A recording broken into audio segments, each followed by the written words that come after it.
Okay, so now we're going to look at tables. H of x and k of x are given in the table below. So just take a look at that. Find h of k of 1 is our first row. Here's all those kind of things. So let's take a look. So we have it's kind of like a puzzle, and we have to figure out where it goes. So I'm going to use a laser pointer here.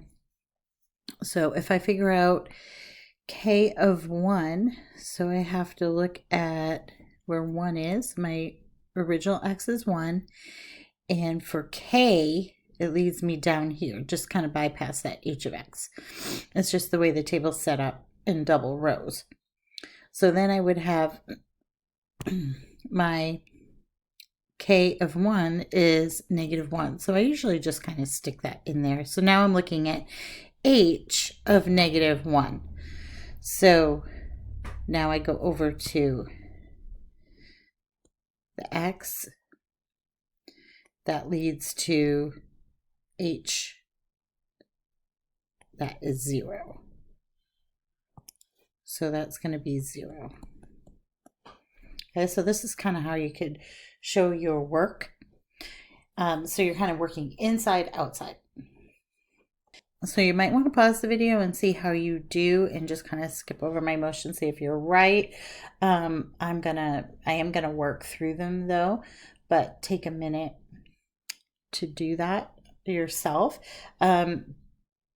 B is a little different. If you go on to that one, make sure that you're solving. So this is a solve, and you're finding when the whole thing equals 2, so you have to work backwards. It's a little trickier.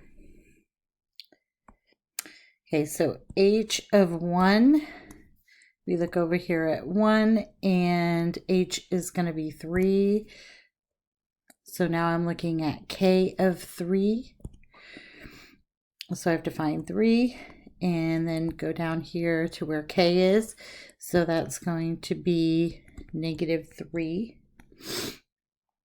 H of -2, hopefully you're getting the gist of this. -2 is over here.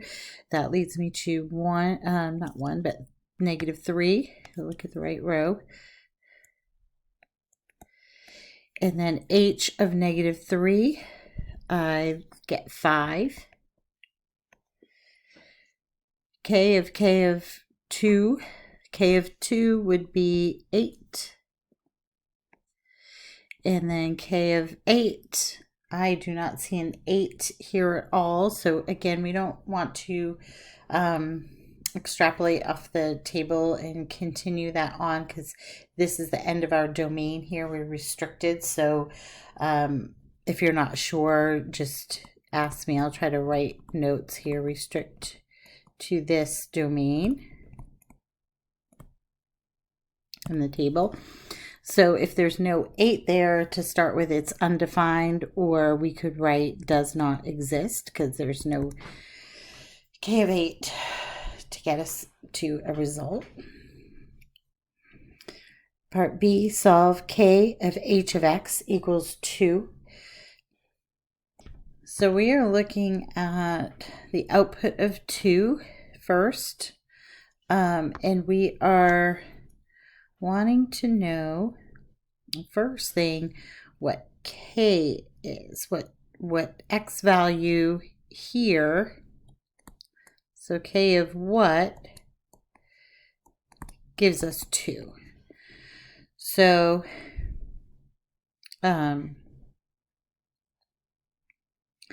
then we're going to look back, and it would be 0. So if we did k of 0, we would get 2. So that's the first thing we're going to write in here. K of 0 equals 2. But what has to be in the middle is our h of x. So now we need to know when h of x equals 0. Okay, so when h of x equals 0, oops, that's k, is over here, and it's -1, that leads us down that path. So it would be h of -1 gives us 0. So my answer is x equals -1. So that's a little different. That'll take some getting used to on these. Just try them, practice. You'll have plenty of practice. And do remember with the paper homework, I give you opportunity for practice, but you don't have to do all of it. If you do about 75% of what's there, you can kind of skip around a bit. Then you're good for full credit when you turn it in. Some people do it all. Some people kind of will go back and do that before a test, but I just want to keep on track and check in with you so I make sure you submit at least most of it. Find the domain and range of h of k of x. So for this one, we're going to look at, okay, so the first thing we want to do here is find all the possible inputs for k first. Then we can look at the actually the row of x's there. I don't really need to write them down because they're there right above. Then we need to see which ones work for a defined situation when we work this h of k of x out. Okay, so it's actually going to be h of k of x. So if we have -3, and that will lead us to 0. So I'm going to use my laser pointer. Oh, can't get rid of that. So 3 goes to 0 for k of x. Then 0 goes to 3 for h of x. So we can start making ourselves a little chart of those. So we would have -3 for domain, and we are going to have to list this out because they're discrete and not continuous. So we would have -3 there. So we're using what's called the roster method, and then that 3 led us to 0 for k of x, and then that 0 becomes the new x that leads us to 3 here.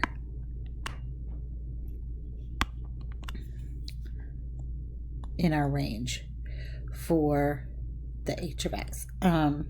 So the next one, -2, we have to think, does that one work? So -2 leads us to 1, 1 leads us to 3, but we already have that there. So we just put the -2 down because we don't want to forget about that. But we don't need to rewrite the 3. We would only write it one time. Then the next one we have is -1. That leads us to a 6 here for k of x, but we don't have a 6 in the x's in the domain, so we have an undefined situation, so we wouldn't write that one down. So we skip -1 in the domain. Next one we have is 0 leads us to 2, and then that goes back to being the x that leads us to h being -1. So we want to write that down.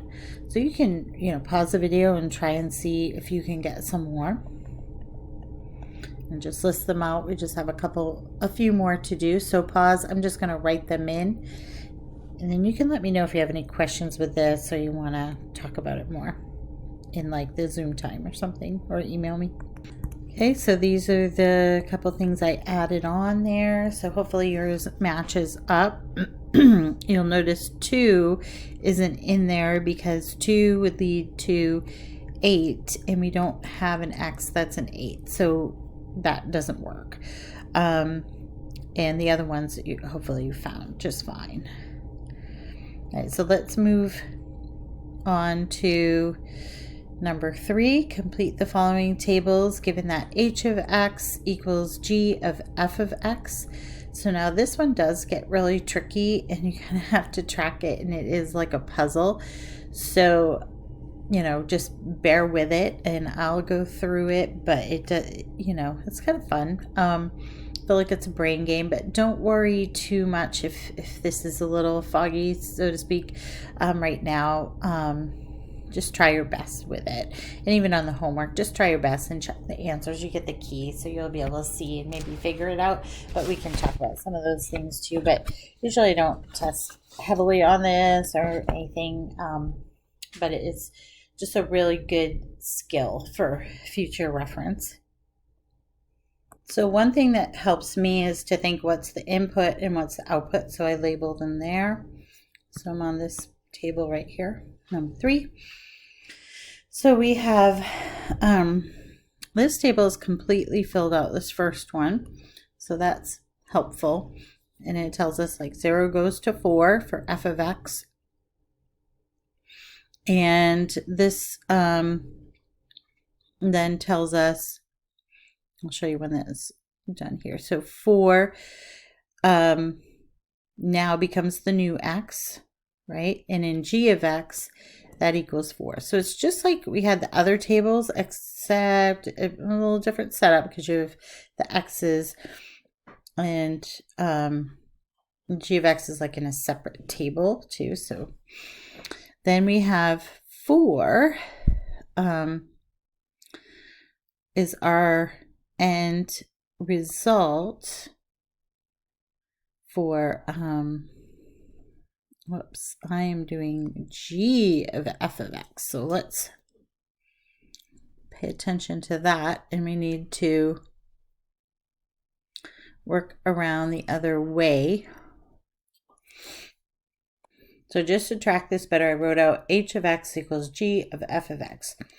So if we're starting with 0 for our x and we want to figure out what h of x is, I'm going to write this one all out here. You would have g of f of 0. And then you have to look over here to see where what f of 0 is, and that would be 4. So now we have g of 4. And then we have to figure out what g of 4 is, and g of 4 is right here. So instead of kind of tracking through the tables like that, we can actually write it down. So that is 4. So we would put that in our table there. Start of 0 actually leads us to have f of x be 4, then we put that in, that leads us to g of x. So I think that's a little easier to track. The next one, if we have a start of x, so let's see if we can do this one without writing it all up, is 1. That leads us to an f of x of -2, right? So now we're trying to find g of -2, and g of -2 is 11. So try the next couple. These are easier because they have everything filled in the first couple of tables. The bottom one I'll do with you again, but try for start of 2 and a start of 3. See how that goes. So I wrote in the values 3 and -8 over here in the table, and I showed you with the little arrows how that works. Okay, number 4, complete the following tables given that h of x equals g of f of x. So it's a similar concept, except there's some pieces missing. So you're gonna have to try to work around a little bit differently when you have missing pieces. It just makes it trickier, but it's the same setup as the other one, and we'll write that over here just so we track it. H of x equals g of f of x. Just give it a try, see what you can do with that, and then I'll work through it with you. So I'm going to look at this here where I have this all filled in, so that probably will help me get something done. So if my original this tells me my original x is a 4, so I'm going to look over here. So I have 4, that leads me to a 3 for the f of x. Then I want to find, that's now my new x for the g of x that I want to plug in. And to find that, what it would have to be is the 5 that I have here. So I'm going to go ahead and pop that in there. So that table is done, so that should help me. So the next one, let's see what we can do with this. If we have a 5 leads us to 7, then we have a 7 leads us to -1, and that is all right here. 5 leads us to -1. That one's done for us. 6 leads us to -5. And then up here now becomes the new x, leads us to -2. So that'll help us here. So that's going to be a -2 in that spot. Next one, we have some missing things. Let's see if we can figure out this 8. So we have 8 leads us to -3. -3 leads us to 8. So that's going to go right down here. So again, a little bit tricky. I might put that on a quiz or something, just lightly grade it. So you can use resources of your own, making like your notes and things like that. Don't Google for answers. I don't think you'll be able to find that in a Google app or an app anyway. So that is kind of a good one. So number 5, I'm going to start a new video for this. It's a separate thing that we're going to look at, doing the composition of rational functions and figuring out the domains and things like that. That's a little tricky. Might take a little bit.